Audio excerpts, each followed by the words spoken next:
Hey beautiful soul, welcome to today's soul chat. So if this is the first time you're watching my video, my name is Urvi. I am a spiritual coach, a spiritual healer, and a mindfulness teacher. I work with women on their journey of motherhood to help them balance, get connected back into a regulated state with their nervous system and get connected back to their inner self, to their true self.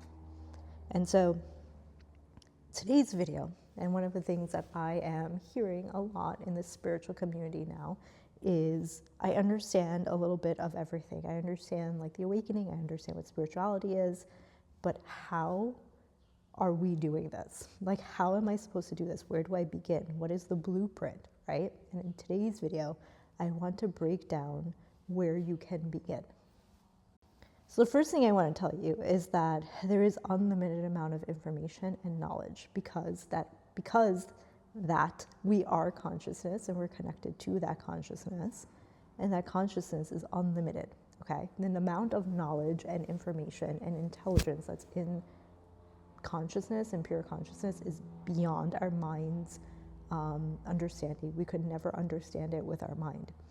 And so your journey of learning will be ongoing. As you go on your journey of spirituality, you're always learning, you're always a student.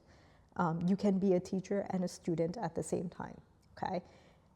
Just like myself, I am a student, but I am also a teacher. Whatever I've learned and I've embodied, I try to then teach that to all of you. And so I want you to have that mindset. It's not that, I've learned all this and now I just want to do it, because that gets us into this place of spiritual ego. And I will do a whole separate video about spiritual ego because there's a lot to talk about in there, but it gets to us to a place of like, I know everything and I just want to implement it. And then we get to a place where we're implementing it, but it doesn't align because we're not ready for it. So have the mindset that I'm always learning and be humble on the journey. That is the first thing and the first step to embody, even before, I would call it like step 0, before you embody step 1. So step 1, once you have created a practice of awareness and you've created a practice of understanding your true form, which is consciousness, which is your soul, right? Once you have a good understanding of that, step 1 from there in the blueprint of how you go about this journey is really detachment, okay? So once you start to understand that you are consciousness and you're not this human form, you're not this body, this human form is just kind of like this actor or actress going about and like you're just observing it, you start to create, and then it really just naturally happens. Not like you have to do anything, but it naturally happens where you will create detachment from things, okay? And I'm going to break it down of exactly how this works out and how this looks. So the very first step that starts to happen is you start to question. There's a lot of questioning of your beliefs, the things that you've held to like your identity. You start to question even the people around you, the things around you, the things that you constantly do, your habits. All of those things start to come into question as to if it's in alignment with your true self, with your soul, okay? From there, you start to embody pure consciousness. You start to embody what's in pure consciousness. What does that mean? You move away from the fear like mindset, the fear energy, and you move towards oneness, unity consciousness, and also love consciousness. Once you start to embody the frequency of love and unity consciousness and oneness, things start to look different for you, right? So you start to create detachment, just naturally happens. So you start to understand that many things that you may have been connected to, attached to, were actually an illusion, right? So I'll give you an example. A lot of materialistic things that you felt so connected to may not have the same connection or you might not have the same attachment to them. It might just be like, okay, it's here, it's nice. You have gratitude for it, but you don't have the same sort of anxiety if you were to lose it, okay? You also start to create detachment between relationships. And when I say detachment, this isn't like you stop caring. You actually care more. It's like the depth of the compassion and love you hold is a lot more deeper. It's a deeper type of compassion and love, but you don't have the anxiety if you were to lose it. Really what's happening in the phase of detachment is you no longer are connected to the frequency of fear or lack, okay? So once your life, everything in your life, relationships, the way that money was coming in, the way that you were making money, your materialistic assets, the way that, you had certain types of connections with the just worldly things, right? Like travel, any of those things, right? Once that was all coming from a place of fear, a place of lack, a place of feeling that you had to do those things to feel complete, to feel happy, that has now shifted in you knowing that you are already complete because you are pure consciousness. And also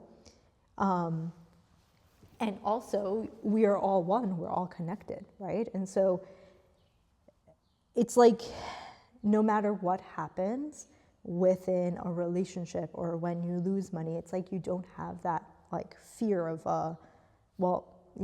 I lost it and I'm not gonna get it ever again. It's like, like it comes and goes and it ebbs and flows. There's that detachment of that feeling of anxiety that comes from losing things. And that's the key in this first step. So in this first step, another prerequisite is that you are grounded in certainty of two things. One, that you're complete, one, that nothing is lost, and sub-bullet to nothing is lost, that you already have everything, okay? So before you even start step one, it's like you've already built this foundation of this mindset, okay? You have this mindset of certainty, and you also have this mindset of curiosity.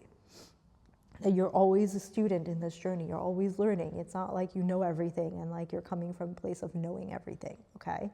You're going to continue to learn. You're going to continue to be humble on this journey. And as you go through it, more and more is revealed to you, and you start to detach from the way that you used to be and the way that you used to operate on fear, right? You lose that detachment to things. You still enjoy everything. It's just you don't have that attachment to things that felt toxic or that felt unhealthy. And so in future videos, I will break down future steps to the journey of, or the blueprint of how we go about this journey of spirituality as I understand it and as I have embodied it. But today, really just wanted to break down this first step of detachment. And the other thing that I want to say, which also comes with kind of the mindset part of this, there is no time to this, okay? I know I get this question all of the time, like, okay, I'm like understanding everything you're saying, but how do I do this? Like, I just want to learn about like how I do it and what is it that I'm supposed to be doing on the journey, one, and then how long is it going to take me, right? This isn't a project here, okay? We're not trying to figure out the scope and figure out the timeline of it. There is no timeline. One, because there's no time, but that is, I keep saying this on the soul chat, so I will definitely make a video on time. But one, because there's no time, but two, because everyone's journey looks very different. And everyone's soul has come here to learn different aspects of this journey in different facets, okay? So for me, in human time, it could take me 2 years for this first step and I move on to the next step. For you, it could take 5 years or 10 years or your entire lifetime. And there is no sort of like, I'm behind, I'm not, right? Because once again, going back to the mindset, there's no lack in this place. You already know that you are complete. So when you're going through this process and there's that undercurrent of fear and lack coming in, which it does, it's not like once you're here, you're not going to ever have those undercurrents. Those undercurrents are always there. It's a matter of you bringing your awareness to what is coming up and how do I sit with this, and understand the messages that it's bringing up to integrate it into the new, okay? You cannot bypass. So when you have a feeling of lack, or you have a feeling of fear coming in, or you know, whatever it may be, you can't bypass it. You can't say like, whatever, I'm a spiritual person, I'm not going to feel this, because it's going to keep coming up. Like, it's coming up because it wants to be released, and in order for you to release it, transmute it, and then integrate the new, you have to sit with it. Sitting with it is the entire process of the spiritual journey, okay? Sitting with it, understanding where it came from, understanding how it feels in your body, what is like really coming up, what are the patterns, you know? Really coming from like this place of observation will help you understand the pattern of fear within yourself, so that when it keeps coming up, you're able to be like, oh, I know it's coming up in this situation because I already know, you know, like it's like you already feel it within you. Your intuition is like guiding you. And the only thing you can do in those situations is to sit with it, and allow it to like just allow it to be, and then work with it to transmute that energy into love, bring the light and love to it, allow it to be transmuted, and then release it. So that's all we have for today's video. I will be back with another video, another soul chat, kind of breaking down the other steps. And I think I'm going to just break down a little bit of the prerequisites. So we'll talk about spiritual ego, we'll talk about time, we'll talk about a lot of these like foundational things to help you on this journey. But if you like this video, make sure you comment, like, share, and let me know what questions you have. I'm always here for you. And please check out the notes for ways that you can work with me. I love you all so much.